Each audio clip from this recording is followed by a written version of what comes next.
Well, today we have Medieval Day for 7th graders. We have different regions across the globe during the medieval period. We have Mesoamerica, we have Japan, we have China, we have the Middle East, Arabia, and we have Europe.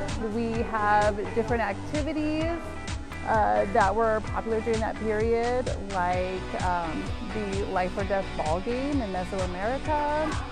We have sundials in Mesoamerica. We have calligraphy in China.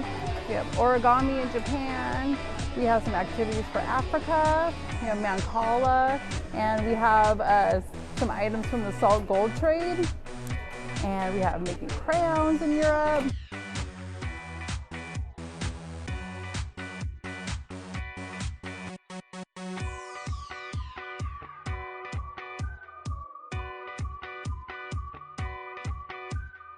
I heard that there's jousting, which I still haven't gotten to. Doing the tattoos was really awesome, and seeing the pendants that they made was really fun.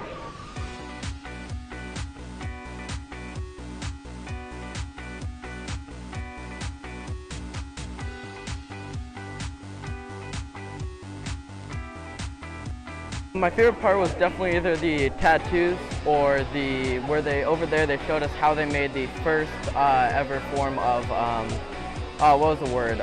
Souvenirs back in medieval Europe. Also, I like doing the catapult because you learn how to make like something that could like do something to the towers, which is really cool.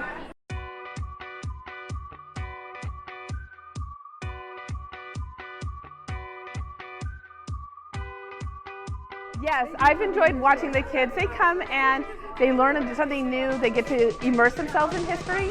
And so our organization itself is all about teaching history.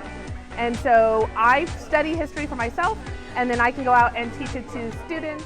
The activities and live performances for the 7th graders give students experiences that help them with lifelong knowledge.